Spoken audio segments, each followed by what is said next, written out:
हमारे विभिन्न ज्ञानवर्धक कार्यक्रम देखने के लिए आप हमें अभी सब्सक्राइब करें, बेल आइकन को प्रेस करें ताकि आप देख सकें हमारा कार्यक्रम सबसे पहले। और अधिक जानकारी के लिए फेसबुक पेज को लाइक करना ना भूलें। जय माँ इंद्राक्षी। इंद्राक्षी धाम में दर्शकों आप सभी का हम हार्दिक स्वागत करते हैं। आज के दिन जिन जातकों का जन्म दिवस है, मैरिज एनिवर्सरी है, उन सभी को हमारी तरफ से बहुत बहुत शुभकामनाएं। आज हम बात करेंगे वास्तु के हिसाब से स्नानागार में कुछ छोटी छोटी बातें हैं जिनका यदि आप ध्यान रखेंगे आपको अच्छा लाभ मिलेगा। बहुत लोग हमसे समय समय पर क्वेश्चंस करते रहते हैं कमेंट्स के रूप में कि वॉशिंग मशीन हम किस साइड में रखें, हम अपने वॉश बेसिन की रूपरेखा कैसे बनाएं, शीशा कहाँ लगाएं, है ना, कमोड कैसे रखें, बहुत सारी बातें होती हैं, उसका मुंह किधर करें। तो आज ये छोटी छोटी बातें आपको जानने को मिलने वाली हैं और ये नियम सभी के ऊपर लागू होते हैं और अपनी कॉपी में इन्हें अच्छे से नोट कर लेना, कहीं ना कहीं नोटेड ये बातें जीवन में बहुत काम आ जाती है ना। कॉपी पेन उठा सकते हैं अपना। तो आइए फिलहाल आज का पंचांग हम पढ़ देते हैं। 27 अप्रैल सन 2021 दिन मंगलवार, बैसाख की शुरुआत, चैत्र मास का ये 9 बजे तक, क्योंकि जो पूर्णिमा है वो आज 9 बजे तक है। चैत्र और बैसाख का आज मिला जुला दिन कह सकते हैं हम, और पक्ष हम इसको कृष्ण भी कहेंगे। संवत 2078, तिथि पूर्णिमा, लेकिन सुबह 9 बजे तक। उसके बाद एक तरह से कृष्ण पक्ष का ही पहरा आ जाएगा। नक्षत्र स्वाति, राहु काल 3 से 4:30, दिशा शाल उत्तर दिशा। अब देखिएगा, पूर्णिमा का जो व्रत था वो था कल, है ना। आज पूर्ण रूप से पूरे दिन पूर्णिमा नहीं है। हाँ, पूर्णिमा का कुछ दान पुण्य करना चाहें तो वो आप कर सकते हैं, उसमें कहीं कोई हर्ज नहीं है। जो प्रतिपदा तिथि है वो 9 बजे के बाद ही हम मान सकते हैं। हालांकि तिथि कई बार अक्षय भी होती है, तो आज भी वही कार्य है, लेकिन कल की जो तिथि है वो द्वितीय मानी जाएगी और वैशाख का महीना की द्वितीय तिथि कल रहेगी, ये मैं आपको बता रहा हूँ। अब देखो, हम सभी स्नान भी करते हैं, सबके घर में टॉयलेट है। आज भी हमारे ग्रामीण अंचल में ऐसी व्यवस्थाएं हैं, शहरों में भी बहुत लोगों ने ऐसा किया हुआ, और पहले तो ऐसा ही होता था कि आपका नहाने का स्थान बिल्कुल अलग होता था स्नान करने का, और बिल्कुल आपका टॉयलेट बिल्कुल अलग होता था। आज अर्बन कल्चर है, अर्बन सिटीज़ हैं, जगह नहीं है, छोटे छोटे से एक एक दो दो घर में हम सिमट करके रह गए हैं, तो उसी में वहीं पर सब कुछ कंबाइन हो जाता है। वहीं पर हम नहा लेते हैं, वहीं पर हम टॉयलेट वगैरह चले जाते हैं, सब कुछ वहीं होता है ना। जबकि स्नान एक तरह से शुद्धि के लिए किया जाता है ना, शुद्ध आदमी हो जाता है। लेकिन अब क्या कहें भाई, जैसी परिस्थितियां हों उन परिस्थितियों के हिसाब से व्यक्ति को जीवन काटना पड़ता है। लेकिन जिनके घर में जगह हो तो मैं यही राय दूंगा कि स्नान का स्थान बिल्कुल सेपरेट बनाया जाए, कॉम्बाइन बिल्कुल ना किया जाए, है ना। बाकी देखो भाई, आपकी अपनी समझ है। अब हमारे पास अक्सर फ़ोन आते हैं या कमेंट्स में हमसे पूछा जाता है, बहुत लोग वॉशिंग मशीन को भी वहीं बाथरूम में रखते हैं, तो उसकी दिशा किधर होनी चाहिए। वैसे तो अब आपका जैसा बाथरूम बना है उसी हिसाब से आप उसको एडजस्ट करेंगे जहाँ जगह बनती है, लेकिन अगर हम दिशा की बात करें तो दिशा में हमेशा ध्यान रखना साउथ ईस्ट यानी कि आग्नेय कोण, क्योंकि विद्युत की चीज़ है, बिजली से चलती है, इसलिए वॉशिंग मशीन को हमेशा आप जो रखें आग्नेय कोण में ही इसकी व्यवस्था बनाएं। अग्नि कोण में तो ज़्यादा अच्छा रहता है, साउथ ईस्ट के कॉर्नर में, ठीक है। अब हम आपके स्नानागार में आ जाते हैं। स्नानागार में अब वो तो उस टाइप के तो बाथरूम रहे नहीं कि हम स्नानागार, तो शब्द अब बड़ा हैवी सा लगता है ना। अब तो छोटा सा शब्द ही यूज कर लें, इंग्लिश को ही यूज़ कर लें तो वही बढ़िया लगता है अब तो, है ना। टॉयलेट बाथरूम सब कुछ कंबाइन सा हो गया है, कहीं कोई फ़र्क नहीं रहा है। तो उसमें सब लोग जो है शीशा लगाते हैं, लगाते हैं ना, करीब करीब शीशा लगाते हैं, और वॉश बेसिन उसमें बना होता है, तो उसका हम मुख किधर रखें, दर्पण हम कहाँ लगाएं? सबसे अच्छी दिशा होती है हमारी या तो उत्तर की तरफ लगाएं, साउथ की तरफ, या तो उत्तर की तरफ लगाएं, नॉर्थ की तरफ लगाएं, और या हम लगाएं उसे ईस्ट की तरफ।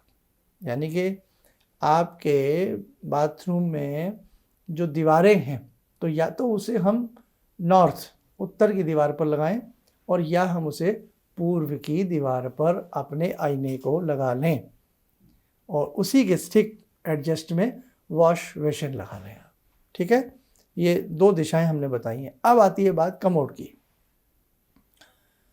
बहुत लोग देसी सीट लगाते हैं, बहुत लोग वैसा लगाते हैं, तो उसकी क्या व्यवस्था होनी चाहिए?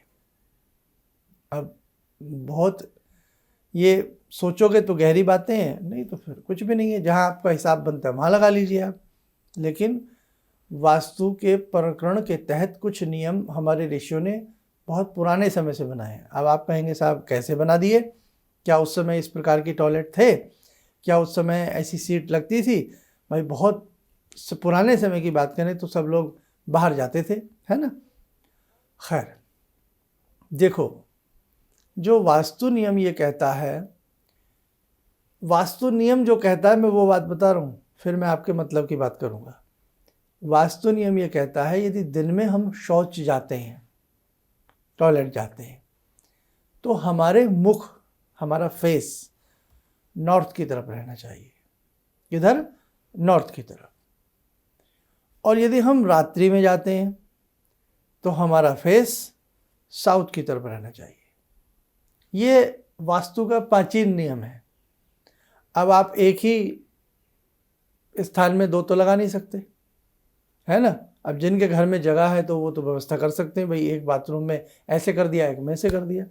लेकिन आजकल सबके रूम अलग अलग होते हैं, है ना, बंटवारे हो जाते हैं। बंटवारा तो हम बहुत जल्दी सीख जाते हैं आजकल बहुत सारी चीज़ों का।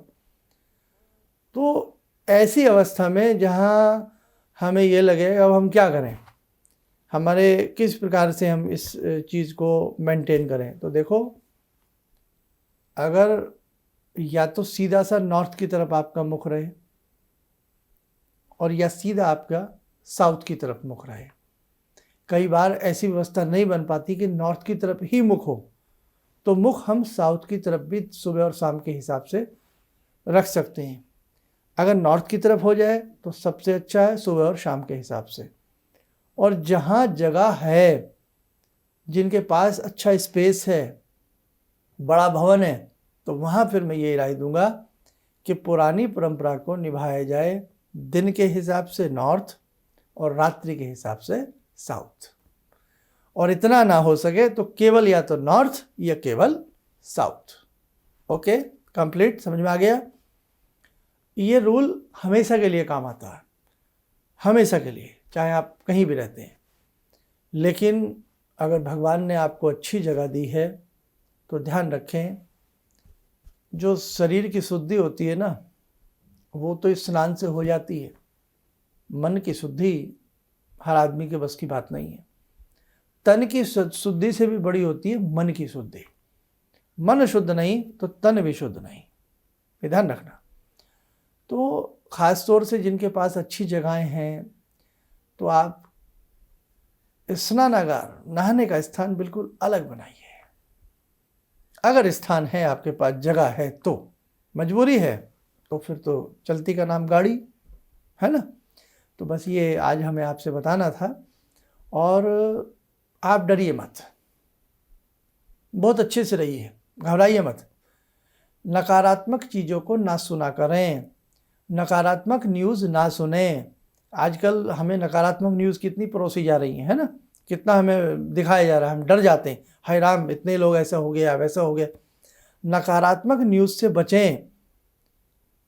बहुत लोग ऐसे भी हैं जो जरा सी चीज़ को देख करके घबरा जाते हैं, बैठे बैठे बीमार हो जाते हैं, बैठे बैठे सांस चढ़ने लगती है।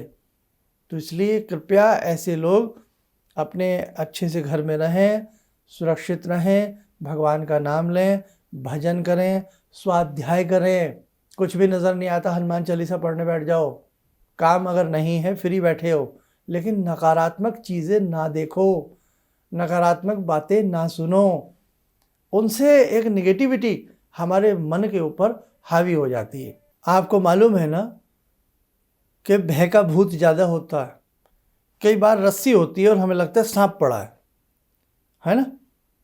तो इसलिए भय, अगर मन में भय आ जाए तो बहुत दिक्कत हो जाती है। हाँ, सावधानी से रहें, सुरक्षा के जो भी नियम होते हैं, कायदे कानून होते हैं, उन्हें फॉलो कीजिए, उन्हें मानिएगा।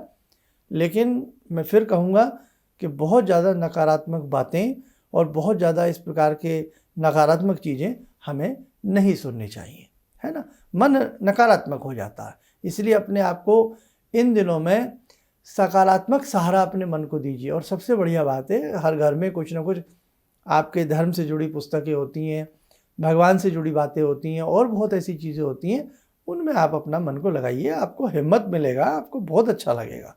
और बाकी जैसे हमने सबको बताया, जो दुर्गा जी की किताब है, दुर्गा सप्तशती है, उसमें दुर्गा कवच है, अपने पूरे परिवार के लिए पढ़िए, राम रक्षा स्तोत्र पढ़िए, है ना। तो आप करिए, देखो बिल्कुल भगवान पे विश्वास रखें, सब ठीक होगा। और आइए मैं यही कहूँगा कि जब भी हम ये ध्यानमाला से आपको जोड़ते हैं, उस समय चाहे आप किसी भी समय हमारा कार्यक्रम देख रहे हैं, सुबह रात शाम में, तो कम से कम इस 2 मिनट की ध्यान साधना से भी मन के साथ जुड़ जाया करें। आइए समय और चला आज की ध्यान साधना में जुड़ते हैं बाबा हनुमान जी से। ॐ अतुलितबलधामं हेमशैलावदेयं धनुजवनकृशानु ज्ञानिनामग्रगण्यं सकलगुणनिधानं वानराणामधीशं रघुपतिप्रियभक्तं वातजातं नमामि। मनोजवं मारुततुल्यवेगं जितेन्द्रियं बुद्धिमतां वरिष्ठं वातात्मजं वानरयूथमुख्यं श्रीरामदूतं शरणं प्रपद्ये। श्रीरामदूतं शरणं प्रपद्ये। रामाय रामभद्राय रामचन्द्राय वेदसे श्रीरघुनाथनाथाय सीताया पतये नमः। श्री हनुमंताय नमः। कवच बना लें, ध्यान करें, बाबा जी का आशीर्वाद हम सबके ऊपर बरस रहा है।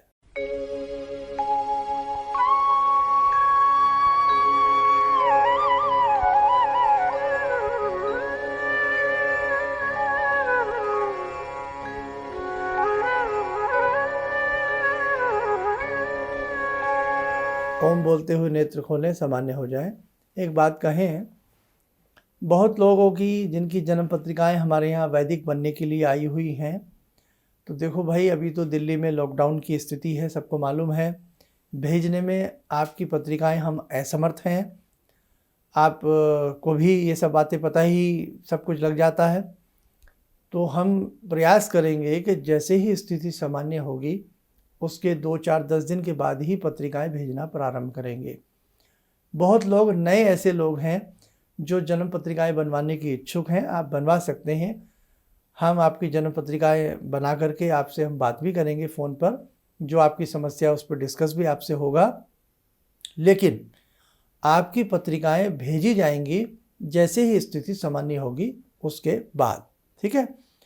और दूसरी बात, जिन लोगों की कॉल अपॉइंटमेंट है ज्योतिषीय परामर्श के लिए, चाहे वो देश में रहते हैं, विदेश में रहते हैं, कहीं भी आप लोग रहते हैं, जो हमसे सलाह लेने के लिए ज्योतिषीय जिनकी कॉल अपॉइंटमेंट है, तो उनके लिए तो सुचारू रूप से हम अपने हिसाब से घर में ही रह कर के जो कार्य कर रहे हैं वो सबका चलता रहेगा। लेकिन किसी का जैसे कोई रुद्राक्ष हमें भेजना है या किसी की कोई जन्म पत्रिका हमें भेजनी है, तो वो जैसे ही स्थिति सामान्य होगी लॉकडाउन के बाद ही भेजेंगे, क्योंकि डर रहता है ना, इधर उधर आपकी पत्रिका ना कहीं चली जाए। हम दिल्ली में लॉकडाउन नहीं है, लेकिन जैसे मई दिल्ली में फ़िलहाल लॉकडाउन है, लेकिन दिल्ली में कल को लॉकडाउन खुल जाता है, दूसरी जगह लॉकडाउन लगा हुआ है, तो इसलिए हम स्थिति बिल्कुल जब हर जगह सामान्य होगी तब आपकी पत्रिका भेजेंगे। इस बात को सोच करके नए लोग अपनी पत्रिका बनवाएं। इन्हीं शब्दों के साथ हम अपनी वाणी को विराम देते हैं। जय माँ इंद्राक्षी। मुझे ये अंदर से विश्वास हो रहा था कि जो चीज़ 2-3 मैं ढूंढ रही हूँ, क्योंकि थोड़ी बहुत मैं भी भगवान में आस्था रखती हूँ, तो मैं ये सोची थी कि मुझे वो चीज़ें मिल जाएंगी। और रियली मुझे आज यहाँ बैठ के ऐसा लगा, जो आपने 2-3 चीज़ें करने के लिए बताई हैं, कि शायद मेरी समस्याओं का हल शुरू हो गया आज से। किसी भी समस्या के समाधान के लिए मिले प्रसिद्ध हस्तरेखा एवं वास्तु विशेषज्ञ प्रोफेसर धर्मेंद्र शर्मा जी से। नोट: शिविर में भाग लेने हेतु एवं व्यक्तिगत रूप से मिलने के लिए कॉल करने का समय सुबह 10 बजे से शाम 6 बजे तक। हमारे विभिन्न ज्ञानवर्धक कार्यक्रम देखने के लिए आप हमें अभी सब्सक्राइब करें, बेल आइकन को प्रेस करें ताकि आप देख सकें हमारा कार्यक्रम सबसे पहले। और अधिक जानकारी के लिए फेसबुक पेज को लाइक करना न भूलें।